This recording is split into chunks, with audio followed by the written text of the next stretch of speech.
Assalamualaikum warahmatullahi wabarakatuh. Kali ini Mimin akan membawakan sebuah kisah cerita Dewa Kegelapan. Bab 31. Semua diusir. Xiao Yao, apa yang kamu lakukan di sini hari ini?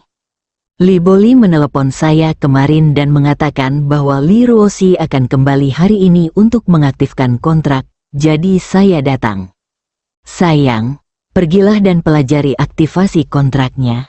Yao Guangbiao segera mengerti bahwa Ji Fei ingin berduaan dengannya, dan dia sangat bersemangat.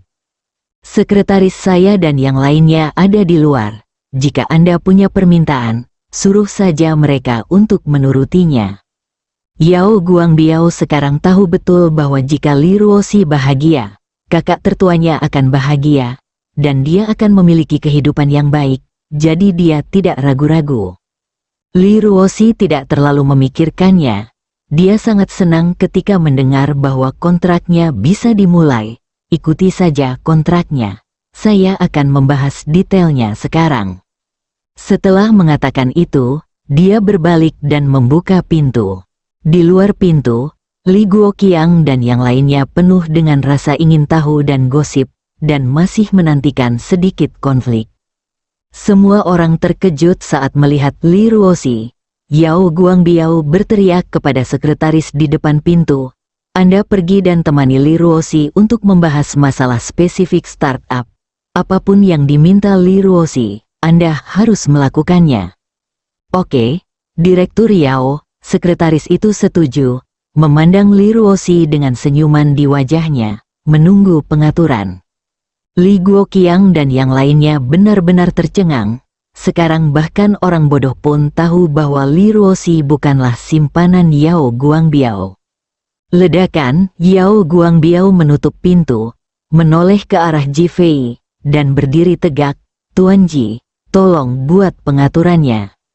Ji Fei cukup puas dengan reaksi Yao Guangbiao, dan dia bekerja sama dengan baik dengannya untuk menangani Li Boli kemarin. Dia menyandarkan kepalanya di sandaran kursi. "Xiao Yao, mulai sekarang, panggil saja aku Kakak Ji. Buka mulutmu dan tutup mulut, Tuan Ji. Jangan menakuti istriku." Dimengerti, Yao Guangbiao sangat tersentuh hingga dia hampir menangis. Ibarat mengangkat diri dari berlutut di tanah, identitasnya sama sekali berbeda. "Jangan terlalu formal, duduk dan ngobrol." Ji Fei mengangkat tangannya dan menunjuk ke sofa. Kepala Yao Guangbiao bergetar seperti mainan. Ji Fei tidak memaksa lagi. "Saya baru saja kembali. Ada beberapa hal yang terjadi di kota Ninghai yang tidak jelas. Dan ada beberapa hal yang tidak dapat saya ambil tindakan secara langsung. Tolong bantu saya melakukan apa yang perlu saya lakukan di masa depan." Yao Guangbiao mengangguk cepat. "Ji, Kakak Ji, jangan khawatir. Aku berjanji akan menangani semua orang yang berkomplot melawan adik iparku." Memikirkan tatapan mata orang-orang tingkat menengah di depan pintu, Yao Guangbiao sudah menjadi pembunuh. Dalam masyarakat yang diatur oleh hukum, semua masyarakat beradab harus mematuhi hukum. "Kakak Ji, jangan khawatir. Xiao Yao tahu skalanya." Ji Fei melanjutkan dengan malas. "Meskipun istri saya telah memperoleh 20% saham Li Group, dia masih seorang karyawan kecil. Sekarang banyak orang di dalam yang tidak puas dengannya. Baru tadi pagi, mereka berusaha pura-pura menyanjung istri saya. Tapi saya menyelesaikan masalahnya dengan mengajukan kenaikan gaji. Namun kenaikan gaji tetap ditolak. Kerjasama antara Boyang Group dan Li Group pasti akan menimbulkan masalah di langkah selanjutnya." Otak Yao Guangbiao saat ini seperti komputer yang dilengkapi prosesor tercanggih, berjalan terus-menerus, menganalisis setiap kalimat Ji Fei dan mencari kata kunci. "Kak Ji, jangan khawatir. Aku punya solusi untuk masalah yang kamu sebutkan." Ji Fei mengangguk. "Saya yakin orang yang dipilih Qiangxi tidak akan terlalu buruk." Wajah Yao Guangbiao memerah.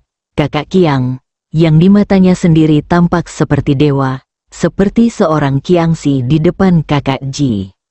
Dia sangat bersemangat sampai dia hampir berlutut. Saat ini, Li Ruoxi membuka pintu dan masuk setelah menyelesaikan prosesnya. Tepat ketika dia hendak berbicara, Yao Guangbiao telah membuka pintu dan melihat ke sekretaris wanita. Apakah Anda sudah mengikuti persyaratan Mas Li Ruoxi? Sekretaris wanita itu mengangguk cepat. Semua sudah selesai dan bisa dilaksanakan sekarang.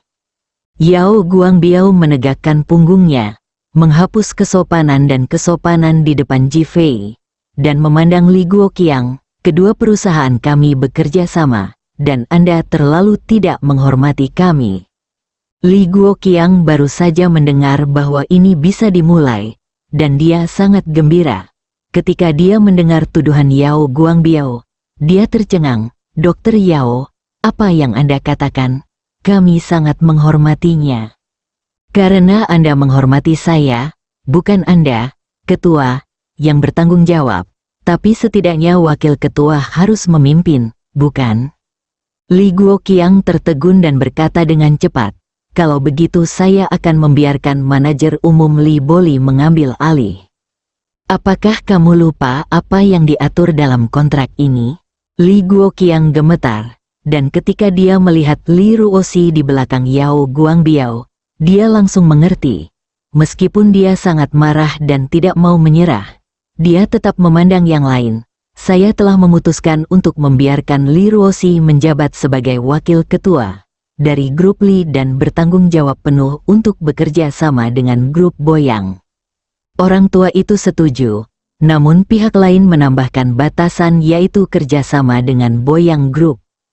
Staf tingkat menengah di tempat kejadian tercengang, dan otot wajah mereka terasa sedikit kaku. Beberapa saat yang lalu, masing-masing dari mereka mampu menekan dan memerintah. Dalam sekejap mata, satu orang lebih rendah dan semua orang lebih unggul. Orang yang paling menyedihkan adalah Li Boli yang langsung menjadi bawahan. Yao Guangbiao mengerutkan bibirnya dan berkata dengan enggan, tidak apa-apa. Li Guoqiang menghela nafas lega. Yao Guangbiao memandang ketiga karyawan Li Group yang lewat, tunggu sebentar.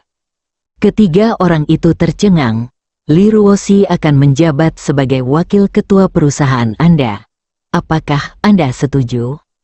Ketika mereka bertiga mendengar ini, mereka mengira Li Ruoxi akan memberi mereka kenaikan gaji sebagai ketua perusahaan, dan mereka mengangguk cepat, kami sangat mendukung.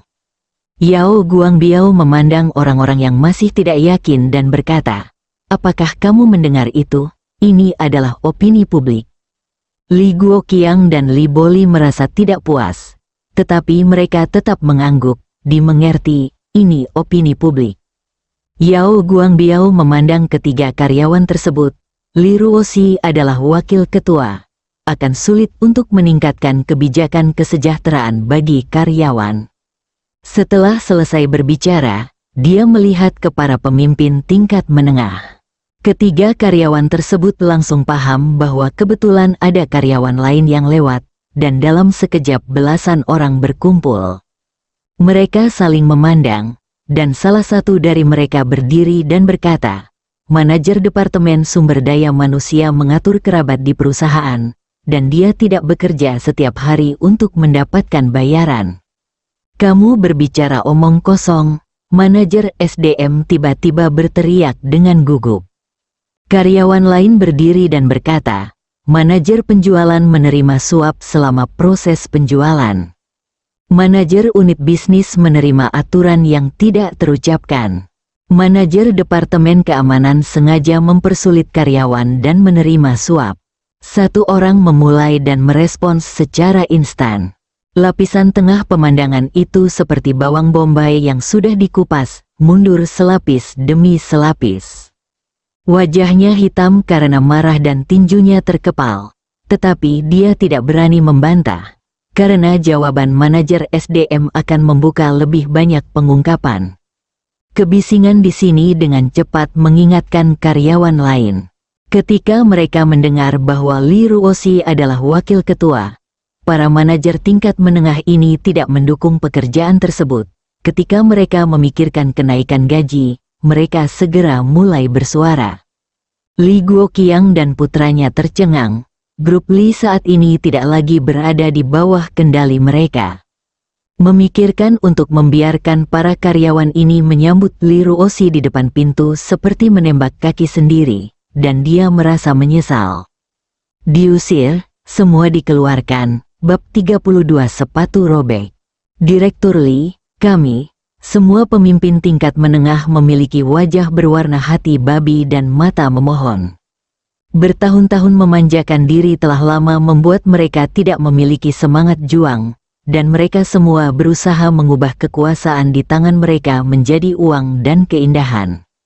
Jika dia benar-benar dipecat, maka, jika Anda tidak ingin diselidiki, maka sampaikan laporan pengunduran diri Anda. Li Guoqiang sebenarnya sangat tertekan di dalam hatinya. Dia adalah anggota dari perusahaannya sendiri. Anda, Yao Guangbiao, ingin mendukung Li Ruoxi dan telah memberinya posisi wakil ketua. Urusan tingkat, tanganmu terentang terlalu jauh. Namun, dia tahu bahwa Yao Guangbiao memiliki temperamen yang panas dan dia akan membunuh tanpa mengedipkan mata. Sekarang dia mendukung Li Ruoxi. Jika dia tidak melakukannya, posisinya sebagai ketua mungkin tidak terjamin. Tidak ada kemungkinan terjadinya kecelakaan seperti kecelakaan mobil. Kerjasama kedua perusahaan baru saja dimulai, dan masih banyak hal yang harus dilakukan nanti. Tidak ada gunanya jika orang-orang ini menyinggung Yao Guangbiao. Dia tidak berani, tentu saja. Kesalahan semua ini terletak pada para pemimpin tingkat menengah ini. Jika bukan karena keserakahan mereka sendiri, atau jika bukan karena mereka mencari keuntungan dan ketahuan, bagaimana hal ini bisa terjadi? Para pemimpin tingkat menengah patah hati, para karyawan di lokasi penuh harapan. Haha, Yao Guangbiao tertawa terbahak-bahak. Direktur Li, saya hanya khawatir perusahaan mitra Anda mempunyai terlalu banyak masalah, jadi saya hanya mengatakannya dengan santai. Saya tidak menyangka akan ada begitu banyak hal, lihat apa yang terjadi. Membuat tampilan yang sangat menyesal, hati Li Guoqiang dipenuhi dengan kesuraman, dan dia dipenuhi dengan pikiran yang tak terhitung jumlahnya. Namun, ada senyuman di wajahnya. Dr. Yao membantu grup Li kami memurnikan dan mengelola, membasmi nengat, dan mengikis tulang untuk mengobati racun memang menyakitkan, tetapi efeknya jelas. Yao Guangbiao mengangguk dan mengacungkan jempol pada Li Guoqiang, seperti yang diharapkan dari seorang lelaki tua. Dia melihat sesuatu dari sudut pandang yang berbeda. Li Guoqiang, pujian ini, mengapa itu terdengar seperti kutukan? Yao Guangbiao memandang para karyawan, di bawah kepemimpinan pimpinan Li Ruoxi, Anda pasti akan menjadi lebih baik dan lebih baik lagi. Jika kerjasama ini berjalan lancar, Boyang Group akan memiliki kerjasama yang lebih besar dengan Anda di langkah selanjutnya. Kue besarnya sangat menggoda. Saya mendukung ketua Li Ruoxi. Saya juga mendukungnya. Saya mengangkat tangan dan kaki saya untuk menopang. Para karyawan di lokasi sangat bersemangat. Ji Fei dengan lembut menyentuh Li Ruoxi yang tertegun. Li Ruoxi sangat bersemangat. Terima kasih atas dukungan Anda. Saya pasti akan mengusulkan kenaikan gaji kepada Dewan Direksi dan berusaha untuk melaksanakannya sesegera mungkin. Balas bantuan sebagai balasannya, Bang. Tepuk tangan langsung bergema, hati Li Guoqiang dan putranya bergetar, grup Li akan berubah. Terlepas dari semua perhitungan mereka tidak pernah menyangka bahwa 20% saham akan memainkan kartu truf di tangan Li Ruoxi. Tentu saja, kesalahan perhitungan terbesar adalah menemukan Ji Fei, menantu dari rumah ke rumah. Semua orang bodoh tahu bahwa dialah pelakunya. Sebaliknya, di mata seluruh karyawan Li Group, Li Ruoxi adalah ketua sebenarnya, dan Ji Fei adalah orang yang paling bijaksana. Jika dia tidak mengusulkan kenaikan gaji, bagaimana mungkin kenaikan gaji itu bisa terjadi? Memikirkan tentang posisi kepemimpinan tingkat menengah yang akan segera kosong, semua orang bersemangat untuk mencoba dan merasa sangat bahagia. Semua orang bubar dan manajer menengah mengundurkan diri. Di kantor Li Guoqiang, "Ayah, jika ini terus berlanjut, grup Li kita akan hancur." Li Boli yang paling dirugikan saat ini, mendengus. Li Guoqiang mendengus dingin, "Saya tidak bodoh, bagaimana mungkin saya tidak tahu? Apa yang harus kita lakukan? Periksa, cari tahu hubungan antara Yao Guangbiao dan Ji Fei. Bagaimana mereka bisa menyerah tanpa dukungan platform Yao Guangbiao?" Namun melihat rasa hormat dan bahkan ketakutan Yao Guangbiao terhadap Li Ruoxi membuat mereka penuh rasa ingin tahu. Ini tidak mungkin, tapi itu menjadi mungkin. Orang-orang seperti Yao Guangbiao, yang pernah membuat semua keputusan di dunia bawah tanah kota Ninghai, tidak dapat dengan mudah mematuhi orang lain meskipun mereka bersih. Apa hubungannya? Dia ingin tahu. Ya, setelah Li Boli selesai berbicara, dia segera keluar untuk melakukan kontak. Li Guoqiang mulai khawatir. Setelah mengetahuinya, itu mungkin hal yang baik, tapi itu mungkin juga berita buruk, dan hatiku mulai kacau. Di kantor Li Ruoxi, ekspresinya berubah lagi, dan dia duduk dengan tenang di kursi tanpa mengucapkan sepatah kata pun. Tiba-tiba dia berteriak dan mengangkat tangannya untuk memukul tangan Ji Fei. Ternyata Ji Fei sedang mencubit pipinya dengan tangannya. "Mengapa kamu mencubitku?" Ji Fei tampak polos. "Terakhir kali kamu mengira kamu sedang bermimpi. Bukankah kamu memintaku untuk mencubitmu?" "Anda?" Puff, Li Ruoxi tertawa terbahak-bahak ketika dia mendengar bahwa dia tidak percaya ketika kontrak terakhir ditandatangani dan meminta Ji Fei untuk mencubitnya. Tetapi dia berdiri, meraih lengan Ji Fei, mendorongnya dengan keras ke dinding, menatap mata indahnya, seolah menginterogasi, "Apakah ini pengaturanmu?" Hidung Ji Fei bergerak-gerak 2 kali. "Jadi kamu tidak menggunakan parfum? Itu adalah wewangian feminin yang datang dari tubuhmu. Kamu, berhenti bicara omong kosong." Li Ruoxi sama sekali tidak percaya bahwa hubungan antara Yao Guangbiao dan Ji Fei hanyalah hubungan yang menyelamatkan nyawa. Bahkan jika itu adalah hubungan yang menyelamatkan nyawa, Yao Guangbiao, sebagai bos, tidak akan begitu patuh seperti adik laki-laki. "Inilah aroma selimutku. Aku menyukainya." Patah. Li Ruoxi menepuk lengannya dan berkata, "Berhentilah menjadi hooligan, bicara tentang bisnis. Aku baru saja memberitahumu apa yang terjadi hari ini." Dan dia berbicara terus terang, mungkin karena dia merasa itu tidak adil untukmu. Aku tidak berbohong padamu. Adapun hal lain yang ingin kamu ketahui, kamu bisa datang dan mengenalku perlahan-lahan. Aku tidak keberatan." Tipuan, Li Ruoxi merasa seperti ada anak kucing di dalam hatinya, menggaruk jantung dan hatinya, ingin tahu, tapi tahu dia tidak bisa bertanya. Inilah yang diinginkan Ji Fei. Dia yakin jika ini terus berlanjut, Li Ruoxi akan semakin penasaran dan tertarik padanya. Tentu saja aku akan semakin jatuh cinta padanya. Apa yang akan kamu lakukan untuk memberitahuku? Li Ruoxi ingin mencobanya untuk yang terakhir kalinya. Ji Fei tersenyum dan menyentuh kepalanya. "Jangan khawatir, aku tidak akan menyembunyikan apapun yang harus kukatakan padamu." Li Ruoxi dengan sengaja bersikap sombong. "Aku tidak peduli. Aku jatuh cinta dengan seorang gadis ketika aku berumur 8 tahun. Berhenti tiba-tiba. Mata Li Ruoxi membelalak, menunggu Ji Fei melanjutkan. "Hasil tidak lebih. Kamu bersungguh-sungguh." Li Ruoxi tidak bisa menahan diri untuk tidak mendesak. "Apakah kamu tidak peduli kematian Ji Fei?" Li Ruoxi dengan marah mengangkat kakinya untuk menginjak kaki Ji Fei, tapi Ji Fei dengan mudah menghindarinya. Saat terjatuh untuk terakhir kalinya, kaki Ji Fei sengaja menyapu telapak kaki Li Ruoxi. Patah. Tumit Li Ruoxi patah. tubuhnya bergoyang dan dia jatuh ke pelukan Ji Fei. Sepatuku rusak, lepaskan aku, Li Ruoxi berjuang untuk berdiri. Sayang, sepatumu rusak, ini tidak bagus, Anda. Memikirkan homofoni, sepatu rusak, dan memikirkan janji sebelumnya kepada Jin Lingbin, Li Ruoxi tersipu seperti buah ceri yang matang. Kalau begitu, ayo beli sepatu baru. Setelah Ji Fei selesai berbicara, dia langsung memeluk Li Ruoxi, membuka pintu dan berjalan pergi. Dalam perjalanan, ketika para karyawan melihatnya, alih-alih tertawa, mereka semua mengirimkan berkah.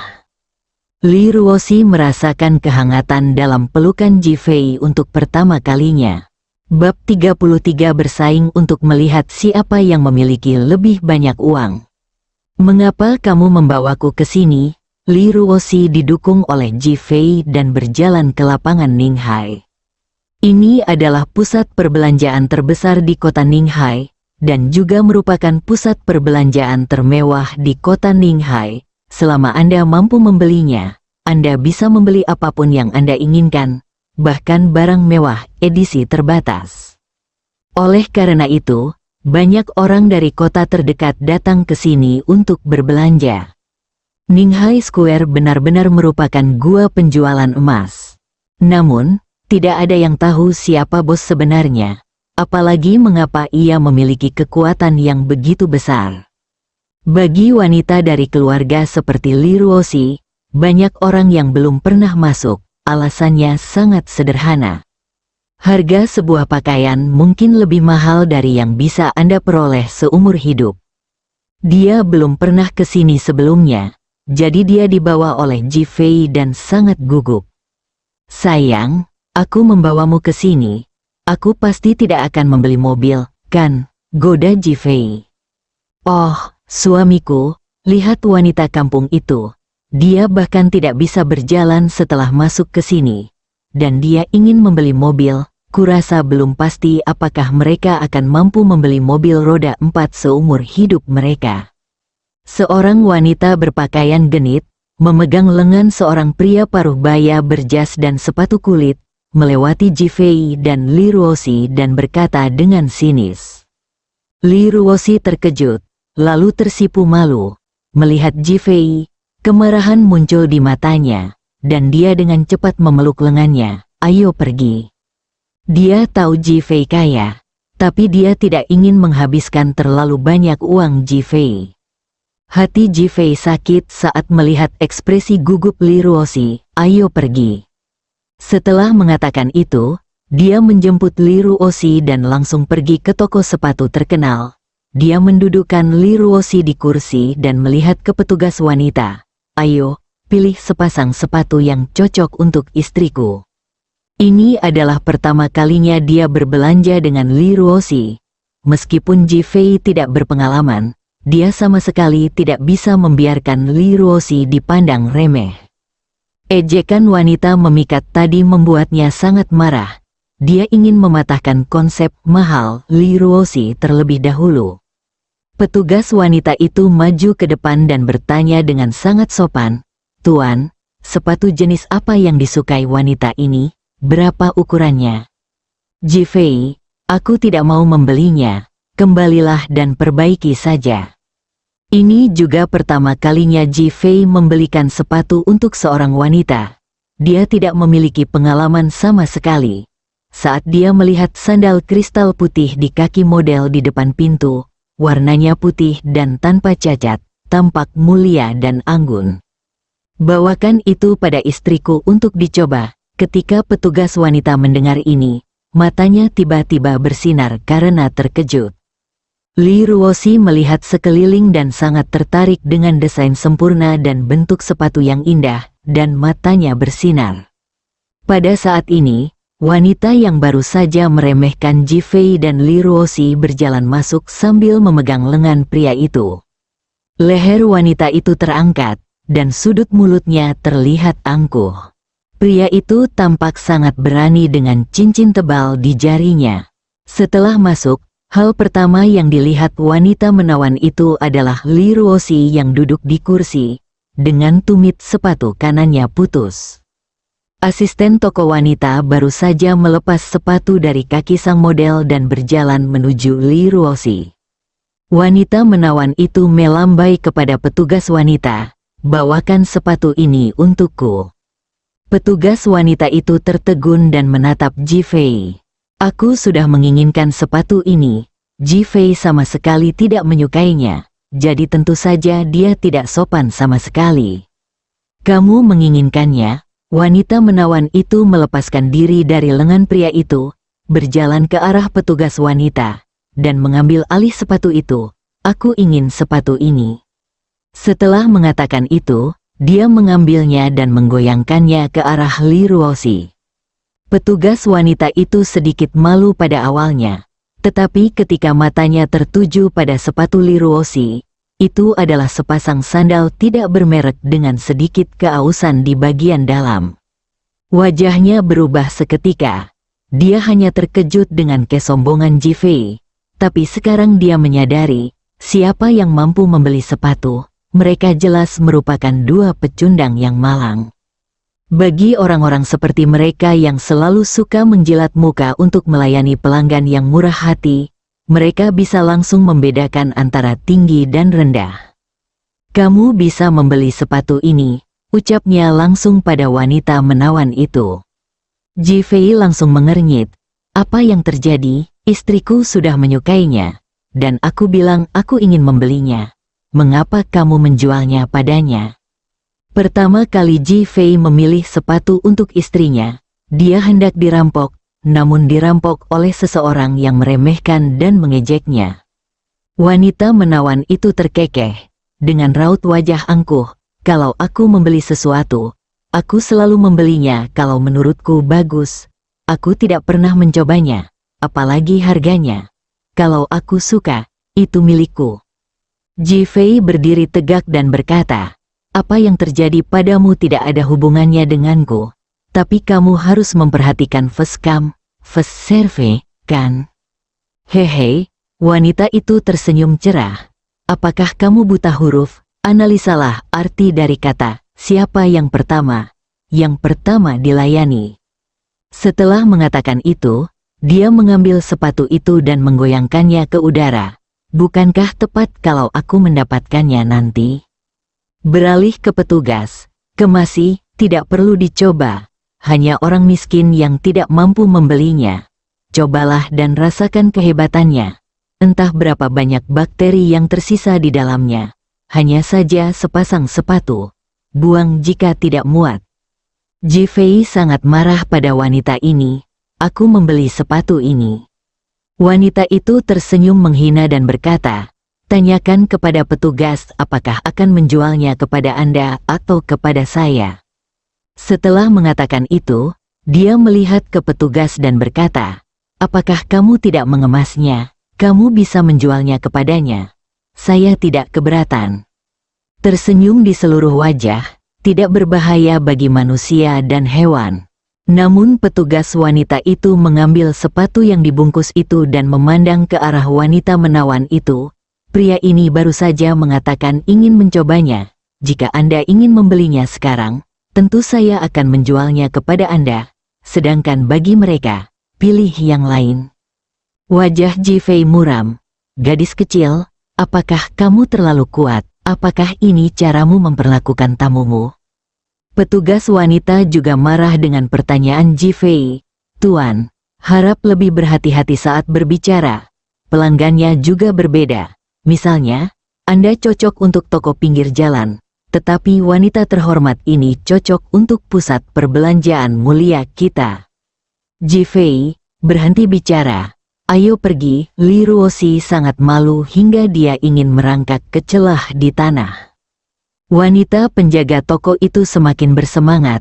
"Pak, orang harus mengenali dirinya sendiri. Daya beli Anda tidak bisa dibandingkan dengan wanita ini." Ketika wanita menawan itu mendengar hal ini, wajahnya menjadi semakin angkuh. Terkadang orang memang aneh. Mereka tahu bahwa mereka mempermalukan diri sendiri dengan datang ke sini. Tapi mereka tetap mencari penghinaan dengan acuh tak acuh. "Mengapa Anda membandingkan dengan kami? Pria itu sedikit bosan. Mengapa kamu berbicara begitu banyak omong kosong tentang sepasang sepatu? Siapapun yang mampu membelinya akan membelinya. Jika kamu tidak mampu membelinya, keluarlah, buang-buang kata saja jika dibicarakan. Itu, Anda dapat melihat kisah sebenarnya dengan uang sungguhan. Ji Fei bertahan di wajah wanita menawan itu selama 3 detik. Dia adalah tipikal pelacur penjual wajah. Tapi dia tetap tidak tahu malu. Oh, Ji Fei mencibir, mengapa kamu ingin bersaing dengan seseorang yang memiliki lebih banyak uang? Pria itu menjawab sambil mencibir, adik, kamu tidak bisa membesarkan wanita cantik. Saya menyarankan kamu untuk menyembunyikannya di rumah agar tidak diingat. Tentu saja saya tidak keberatan jika Anda ingin berkompetisi, tambah pria itu. Bab 34 Saya tidak perlu membayar kembali. Oke, bagaimana kamu ingin membandingkannya? Ji Fei menjadi tertarik. Pria itu menyarankan, kalau begitu siapa yang membeli lebih banyak, dia akan menjualnya. Li Ruoxi dengan cepat berkata, Ji Fei, jangan bandingkan dengan mereka. Dia tahu Ji Fei punya uang, tetapi dia tidak ingin menyia-nyiakannya, terutama karena kualitas petugasnya sangat buruk. Bodoh sekali dia menghabiskan uang di sini, jadi dia menghentikannya. Namun, ketika perkataannya terdengar di telinga pria dan wanita, mereka ketakutan. Nak, apakah kamu berani? Apakah kamu seorang pekerja lepas? Ejek wanita menawan itu. Tidak masalah, sudah beres. Ji Fei menoleh untuk melihat Li Ruoxi.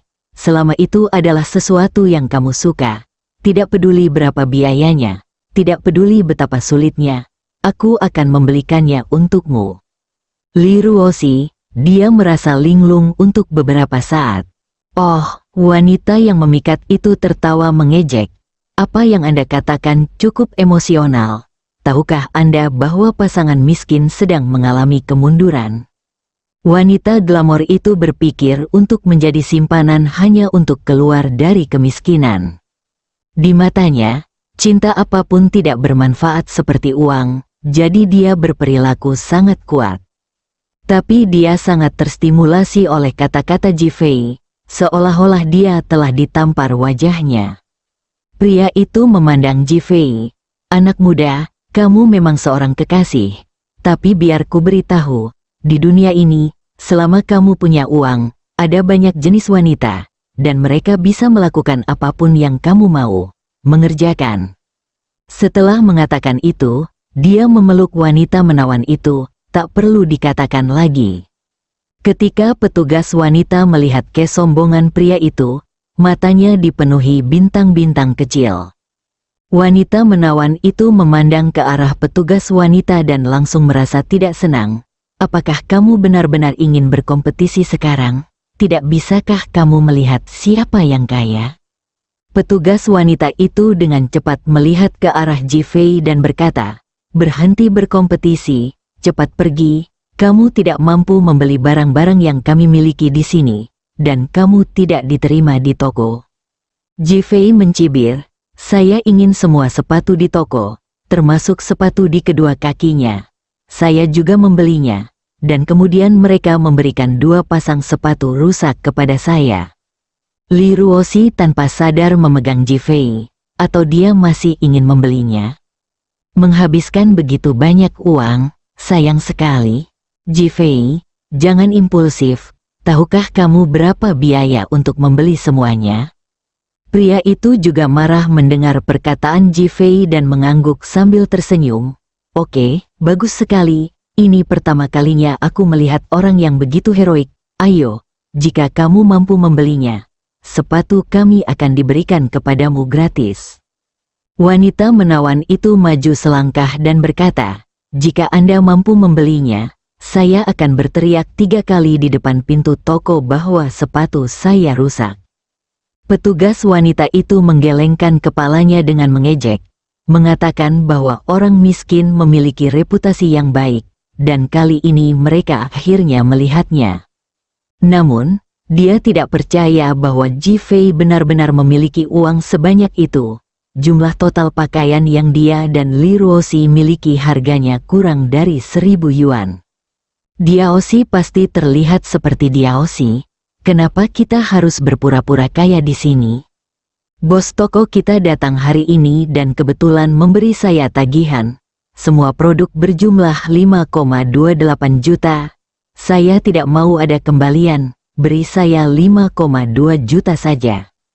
Setelah petugas wanita selesai berbicara, dia memandang Ji Fei dengan senyum mengejek.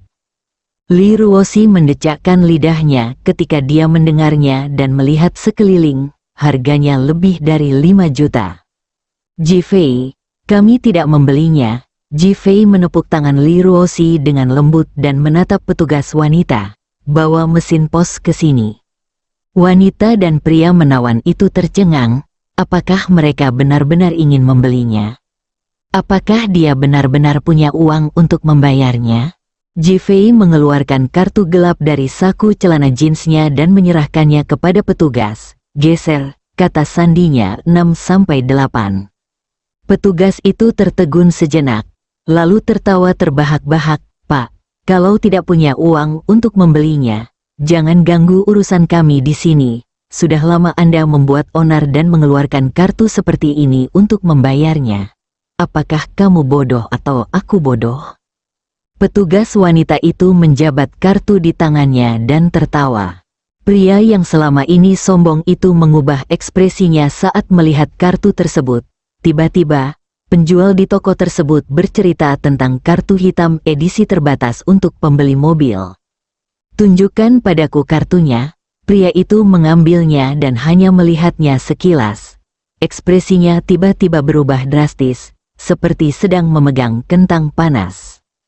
Pikiran untuk mencari tahu identitas pelanggan pemegang kartu secara online membuat tubuhku gemetar. Ini adalah eksistensi yang tidak bisa disinggung. Saat ini, dia hanya punya satu pikiran, yaitu melarikan diri. Pria kaya baru itu menarik wanita itu dan berkata, "Ayo pergi." Wanita yang memikat itu telah tersenyum dan menunggu Ji Fei gagal menggesek kartunya, dan bahkan memikirkan beberapa kata-kata yang mengejek. Dia berusaha sekuat tenaga untuk melepaskan diri dari tangan pria itu. Apa yang akan kita lakukan? Pertunjukannya akan segera dimulai, dan saya harus menunggu klimaksnya. Dia pasti tidak punya uang di kartunya. Lalu dia berbaikan banyak alasan, seperti patah. Seorang pria menamparkan seorang wanita menawan. Dia berharap dia bisa mencekik wanita menawan itu sampai mati. Itu sangat bodoh dan tidak takut. Wanita itu menutupi wajahnya dan berteriak, "Kamu gila? Mengapa kamu memukul saya? Bukankah kamu berlomba-lomba untuk melihat siapa yang dapat membeli lebih banyak? Geser kartumu." Suara Ji Fei terdengar. Pria itu sangat ketakutan hingga dia hampir kehilangan kendali atas isi perut dan kencingnya. Jika kartu ini benar-benar digesek, dia tidak tahu balas dendam seperti apa yang akan dia terima. Anda tidak boleh menyinggung perasaan orang seperti ini. Dia segera meraih tangan petugas wanita yang menggesek kartu itu dan menatap Ji Fei. "Tuan, maafkan saya. Ini semua salah saya. Saya mengaku kalah dan saya akan memenuhi janji saya." Setelah mengatakan itu, dia dengan kasar mendorong wanita menawan itu ke bawah, lalu melepas sepatunya, pergi ke pintu dan berteriak 3 kali bahwa sepatumu rusak. Wanita menawan itu mengira dia salah dengar dan langsung bodoh. Pria itu melepas sepatunya dan berjalan keluar tanpa alas kaki. Meskipun wanita itu masih sangat enggan, dia tetap mengikuti dan berjalan keluar. Dia tidak bisa hidup tanpa dukungan pria. Sesampainya di depan pintu, pria itu menamparkan wanita itu 2 kali, berteriak, "Berteriaklah untukku." Mulut wanita itu penuh darah, pipinya merah dan bengkak, suaranya tercekat dan dia berteriak, "Sepatuku rusak." 3 suara berturut-turut mengejutkan seluruh mall. Li Ruoxi dan petugas wanita memandang Ji Fei dan tidak tahu apa yang sedang terjadi. Mengapa sebuah kartu membuat pria itu takut? Berapa harga sepatu ini? Ji-Fei melihat sepatu di kaki model pertama. Dahi petugas wanita itu dipenuhi keringat, 28.000. Geser kartumu. Ji-Fei menyerahkan kartu itu kepada petugas wanita. Petugas wanita itu mengambil kartu bank itu tanpa menggoyangkannya dengan sombong. Dia memegangnya di tangannya seolah-olah itu seberat 1000 pound. Akhirnya, dia melihat ke arah Ji-Fei dan bertanya, "Berapa?" "Tentu saja karena uang untuk membeli sepatu ini. Apa menurutmu semua orang sama bodohnya denganmu?" Wanita itu gemetar ketakutan. Setelah buru-buru menggesek kartunya, Ji-Fei meminta Li Ruoxi untuk memakai sepatu baru dan memasukkan sepatu lama ke dalam kotak. "Ledakan, singkirkan sepatu peninggalan laki-laki dan perempuan. Sepatu rusak adalah sepatu rusak." Setelah mengatakan itu, dia memeluk Li Ruoxi dan pergi. Petugas wanita itu memiliki ekspresi yang lebih buruk daripada menangis. Pada akhirnya, jumlahnya masih 200.000 yuan, tetapi itu membuatnya bahagia dengan sia-sia, dan dia menyinggung seseorang yang seharusnya tidak dia sakiti. Li Ruoxi tidak pulih sampai dia meninggalkan toko. Sepasang sepatu harganya lebih dari 200 yuan. Sepatu jenis apa ini?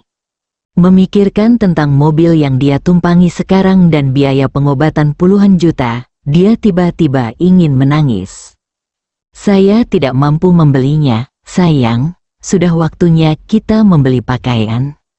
Li Ruoxi tersandung dan hampir terjatuh di tempat. "Apakah Anda harus menggunakan tubuh Anda untuk membayar janji yang Anda buat kepada Jin Lingbin?" "Saya tidak perlu membayar kembali." Bab 35 Badai akan datang. Dengan satu kalimat, Li Ruoxi hampir menangis.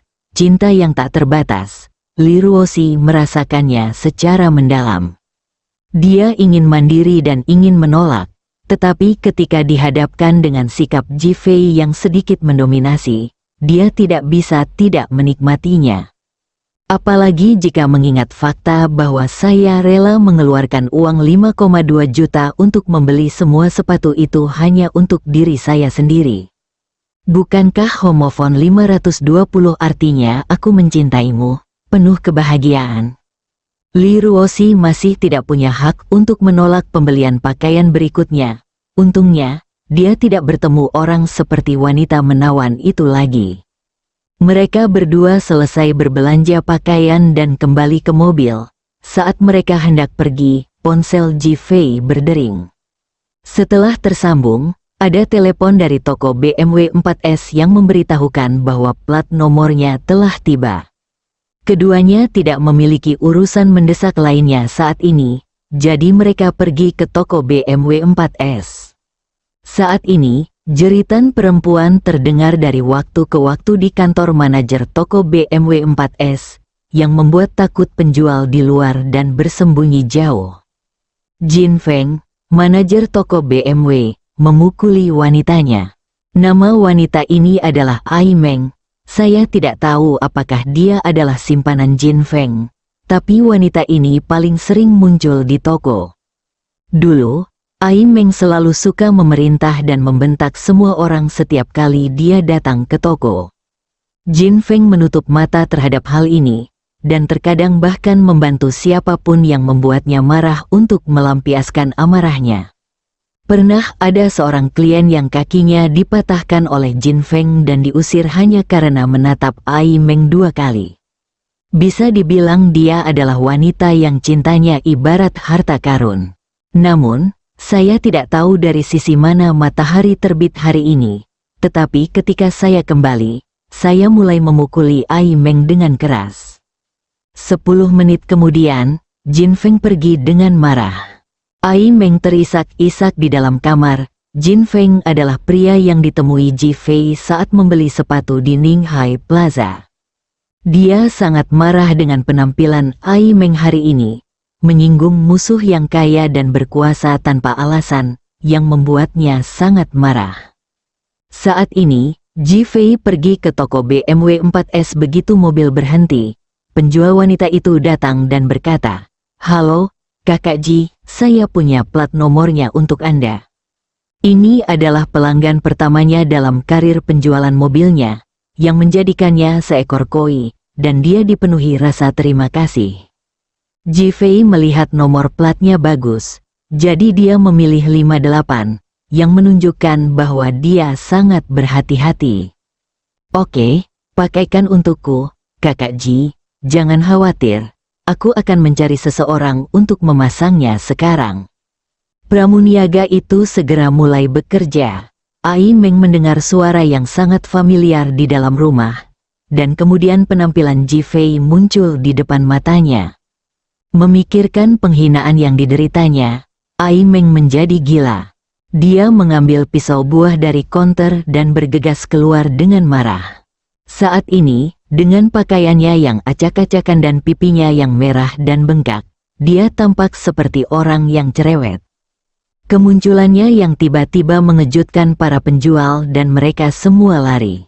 Ji Fei baru saja hendak masuk ke dalam mobil, namun akal sehatnya segera membuatnya merasakan bahaya.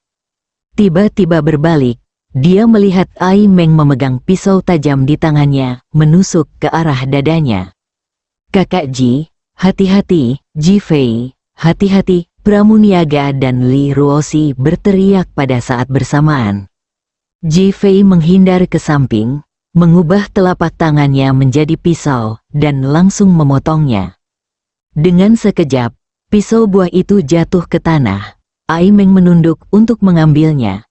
Tapi Jin Feng, yang kembali dari luar, melihatnya dan bergegas seperti orang gila, menendang Ai Meng, "Jalang, keluar dari sini." Aduh, Ai Meng ditendang ke tanah, wajahnya berlumuran darah.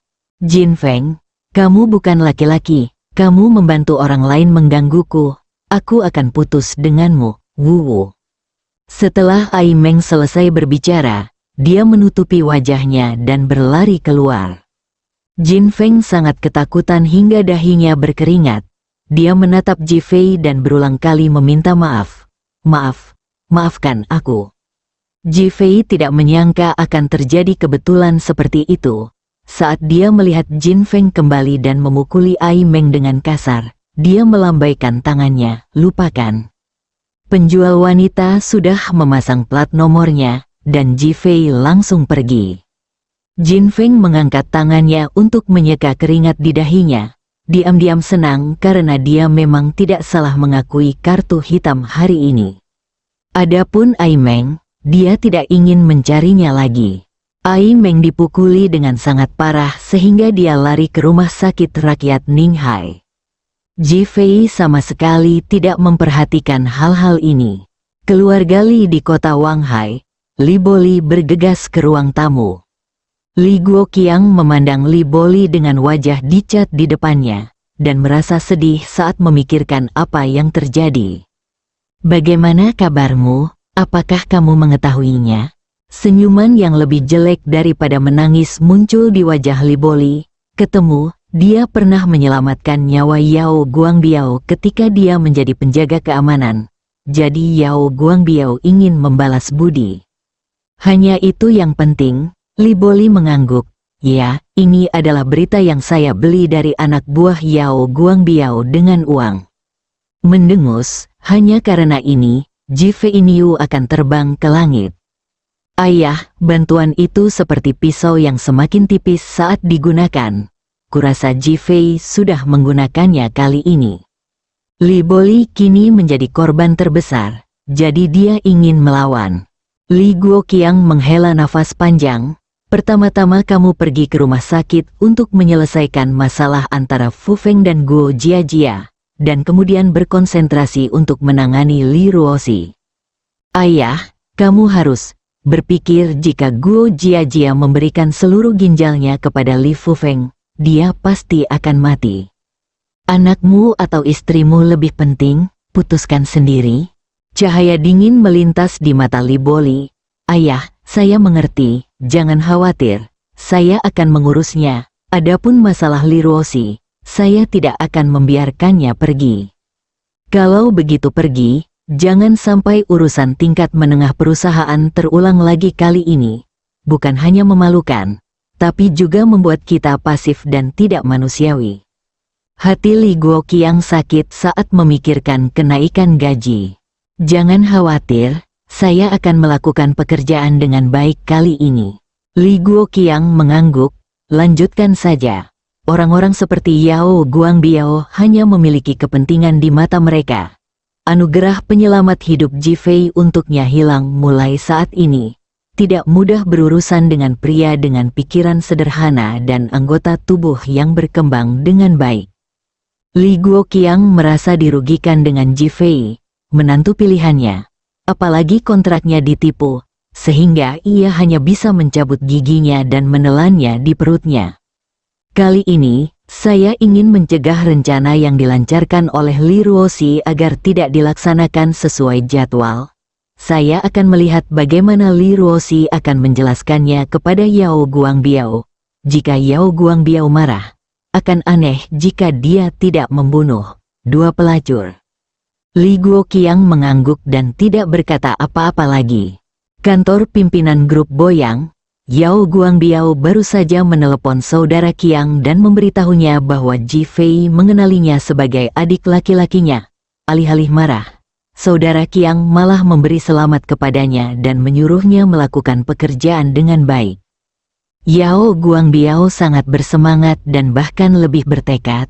Seorang bawahan masuk dan berkata, "Saudaraku, saya mengungkapkan berita itu kepada Li Boli seperti yang Anda minta.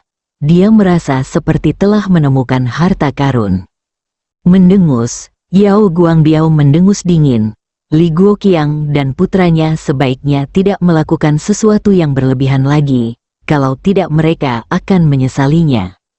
Seorang wanita yang berkomplot melawan kakak laki-laki tertuanya sedang mencari kematian.